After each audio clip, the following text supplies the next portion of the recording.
परिवार में एक बुजुर्ग व्यक्ति रहना चाहिए, होना चाहिए। घर में बुजुर्ग का सम्मान होना चाहिए, बूढ़ा व्यक्ति घर के अंदर होना चाहिए। क्या फल मिलता है? रावण की सेना में भी एक बुजुर्ग था और राम जी की सेना में भी एक बुजुर्ग था। राम जी की सेना में भी एक बूढ़ा था और रावण की सेना में भी एक बूढ़ा था। रावण की सेना में रावण के नाना माल्यवन बूढ़े थे।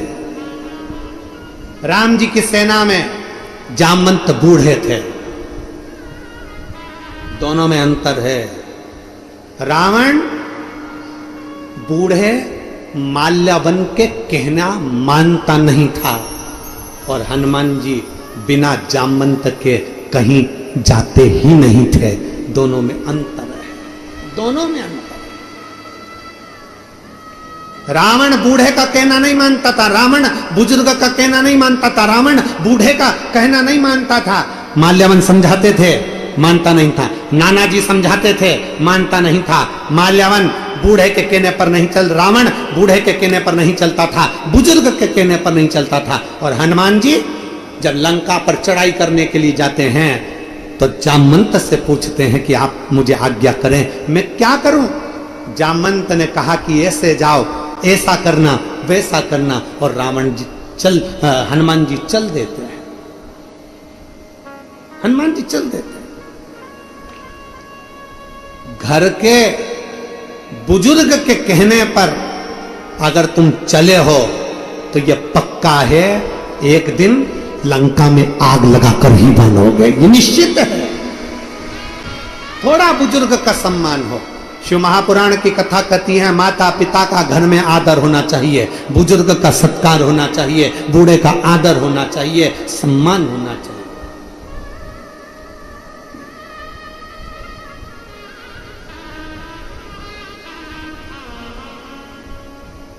थोड़ा आदर हो माता पिता का, सम्मान, सत्कार। चले, बैठी थी मंदाती, आंखों से आंसू बह रहे थे। एक बुजुर्ग सामने से, एक संत, एक साधु, एक सन्यासी, एक तपस्वी, एक बूढ़ा सा व्यक्ति सामने से निकल कर आ रहा था। संत ने पूछ लिया, बेटी क्या हो गया, क्यों रो रही हो, क्या हुआ है तुमको, तुम्हारे रोने का कारण क्या, क्यों रो रही, किस लिए रो रही हो? कहा, मैं तुमको क्यों बताऊं, मेरे रोने का कारण मैं तुम्हें क्यों बताऊं? संत ने, बूढ़े व्यक्ति ने फिर पूछा, बेटी क्यों रो रही हो, बताओ तो सही, आखिर क्यों रो रही हो, क्या हो गया? इतने में मंदाती ने कहा, बाबा मेरा पति पानी में नहा रहा था और डूबकर मर गया, ना जाने कहां चले गया। आज मेरे पति को गए हुए पूरा दिन हो गया, रात हो गई, सुबह हो गई, पर मेरा पति नहीं मिलता, मर गया, पानी में बह गया, उसको तैरना भी नहीं आता था। बूढ़े व्यक्ति ने कहा, बेटी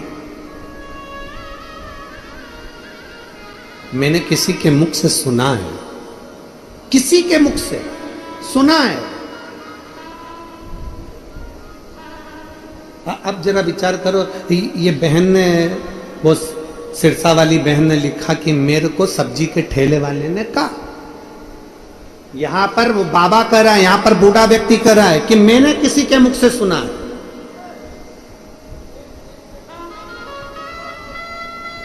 कि अगर घर में दुख आया है, तकलीफ आई है, कष्ट आया है, कोई परेशानी आई है, तो पार्थिव शिवलिंग का अगर निर्माण करा जाए और 7 वृक्ष की पत्तियों को तोड़कर 7 आचमन जल, 7 चुल्लू जल शिव को चढ़ाया जाए और 7 वृक्ष की पत्तियों को तोड़कर शंकर पर चढ़ाया जाए तो दुख कट जाता है।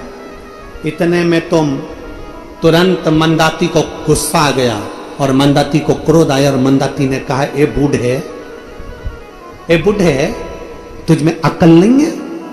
मेरा पति मर गया, मेरा पति पानी में बह गया और तुम मुझसे कह रहा है कि पार्थिव शिवलिंग का निर्माण करो, 7 चुल्लू जल, 7 आचमन जल 7 चुल्लू जल में भगवान को चढ़ाऊं और 7 वृक्ष की पत्ती लाकर चढ़ाऊं?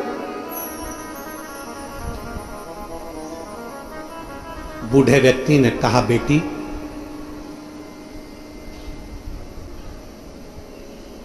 मेरी बात मान ले।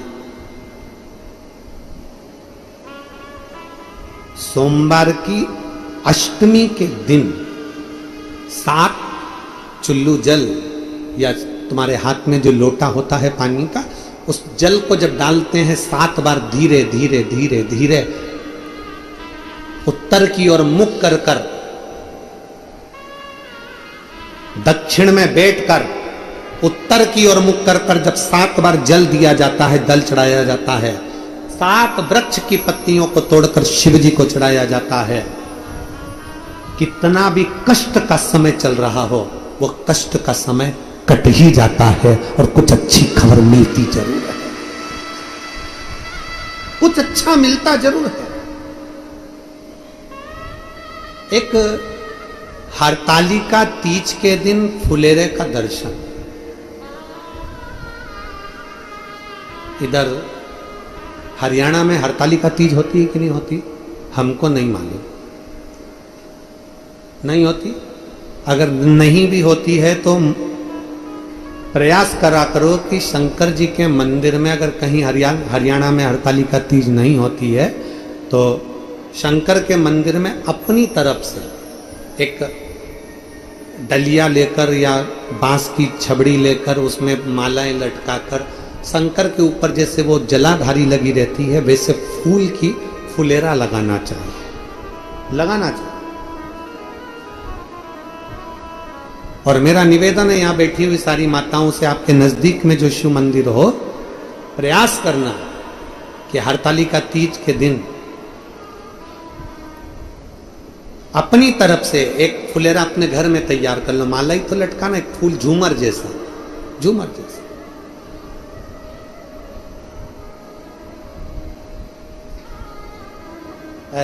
हो सका तो हम कल बताएंगे, बोलेंगे इनको यादव परिवार में, वर्धन जी की माता जी को या उनकी चाची जी को बोलेंगे तो वो बना के लाएंगी, तो हम आपको दिखाएंगे कल कि फुलेरा कैसा होता है।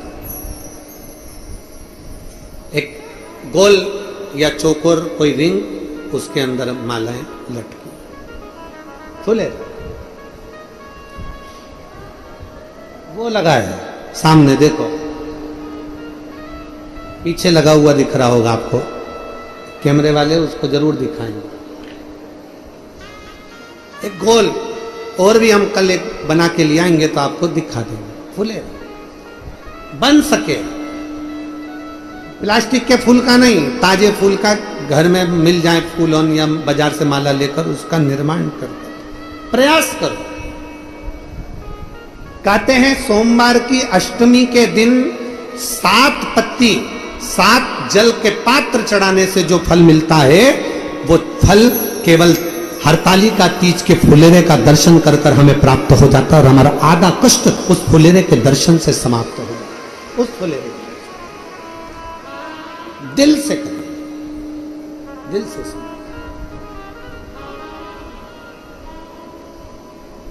शिव तत्व कह रहा है, भगवान शंकर का चरित्र कह रहा है, शिव महापुराण की कथा।